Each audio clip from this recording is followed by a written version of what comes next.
उस दिन हम एक फ़ुटबॉल मैच जीते थे और वही मैच जीतने की खुशी में हमने शाम को एक पार्टी भी रखी थी। और वो पार्टी में जाने से पहले मेरी बहन अवनी ने मुझे बताया कि वो प्रेग्नेंट है।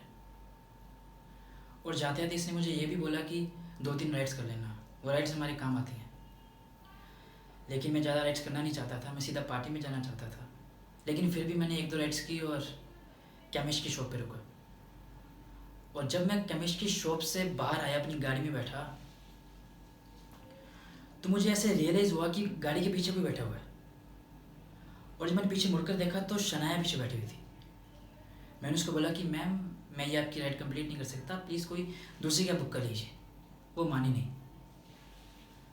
फिर मैंने देखा कि चलो 20 मिनट की बात है, 20 मिनट का रास्ता है, इनको ड्रॉप करके मैं सीधा पार्टी की तरफ निकल जाऊँगा। हम चले। फिर जब पहली बार उन्होंने अपनी डेस्टिनेशन चेंज की तो मैंने उन्हें कुछ नहीं बोला। लेकिन उसके बाद वो बार बार अपनी डेस्टिनेशंस चेंज कर रही थी। तो मुझे तब थोड़ा सा शायद गुस्सा आया। मुझे अंदर से लगा कि मैं उनको कुछ बोलूँ, कुछ कहूँ, लेकिन जब मैंने पीछे मुड़कर देखा तो वो रो रही थी। शायद कुछ देर पहले वो किसी के साथ फ़ोन पर झगड़ रही थी। और उसके बाद जब रियर व्यू मिरर से मेरी उन पर नज़र पड़ी तो वो टैबलेट जैसे ही कोई कुछ खोल कर उसे खा रही थी, तो मुझे लगा शायद कोई दवाई होगी। उसके बाद फिर मैंने उन्हें घर पर ड्रॉप किया और मैं वहाँ से निकला। फिर ठीक बैंड्रा चैपल के थोड़ा सा आगे जाकर पीछे से कुछ गिरने की आवाज़ें। जब मैंने मुड़कर देखा तो उनका मोबाइल फ़ोन उधर गिरा हुआ था। वो पहले इतनी परेशान थी, मुझे लगा कि फ़ोन की बिना वो और परेशान हो जाएंगी। तो मैं उनके घर पे गया, उनका फ़ोन लौटाया। मैंने फ़ोन दिया और उसने मुझे घर के अंदर इनवाइट किया। पता नहीं क्यों, ना चाहते हुए मैं अंदर चला गया। शायद मुझे अंदर जाना नहीं चाहिए था ना। मैं अंदर गया, बैठा, एंड शी स्टार्टेड डांसिंग। उसने मुझे अल्कोहल ऑफर किया और मैंने फिर हाँ कह दी। And then we started kissing. और उसी दौरान उसने अपने मुंह से मेरे मुंह में एक पिल स्लिप की। और मुझे पता चलता कि क्या हुआ, मेरे साथ क्या हो रहा है, तब तक वो मेरे अंदर जा चुकी थी। मेरे शरीर में अजीब सा ठंडापन आने लगा, एक अजीब सा कुछ होने लगा मेरे शरीर में, क्योंकि मैंने ऐसा कभी अपनी लाइफ में महसूस नहीं किया था। उसके बाद then we move towards the kitchen. हम किचन में गए और उसने किचन की स्लैब पर अपना ऐसे हथेली रखी और वहाँ से उसने नाइफ उठाया और वो अपनी उंगलियों के बीच में ऐसे चाकू मारने लग गई। और वही नाइफ उसने मेरे हाथ में दिया, कहती यही चीज़ तू मेरे हाथ पे कर।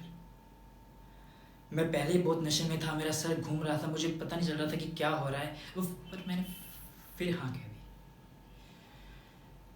और मुझे लग रहा था कि कुछ गलत ना हो जाए। जब मैं उसके उंगलियों के बीच में वो चाकू मार रहा था तो मुझे लग रहा था कि कुछ गलत हो जाएगा, और वही हुआ। उसके उसके उसके ये हाथ के बीच में चाकू लग गया।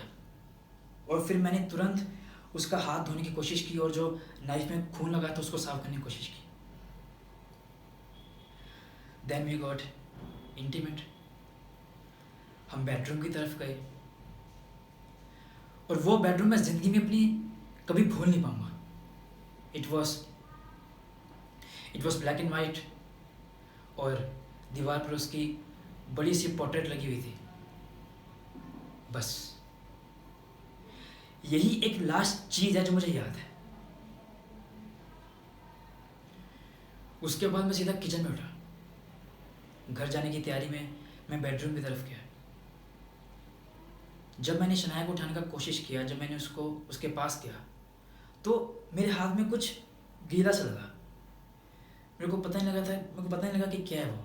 जब मैंने उसको गौर से देखने की कोशिश की तो मुझे पता लगा कि वो क्या है। तो मुझे बिल्कुल कुछ समझ नहीं आ रहा था कि क्या हो रहा है, कैसे हो रहा है। हाँ, लेकिन मुझे इतना जरूर पता था कि योर ऑनर, अगर मुझे कोई और वहाँ पे इसी हालत में देख लेता ना तो वो मेरे लिए अच्छा नहीं होता। मैं सीधा हॉल की तरफ भागा। मेरे हाथ में जो भी आया मैंने उससे खून साफ किया और जो नाइफ़ जिस पे मेरे फिंगरप्रिंट्स थे मैंने उसको धोया, और अपनी जैकेट की जेब में डालकर वहाँ से भाग गया। बस यही मेरी गलती थी। लेकिन आज उस बात को 7 महीने हो गए हैं। मैं हर वक्त हर पल यही सोचता हूँ कि क्या हो उस बीच, क्या होता अगर मैं वहाँ से डरकर नहीं भागता।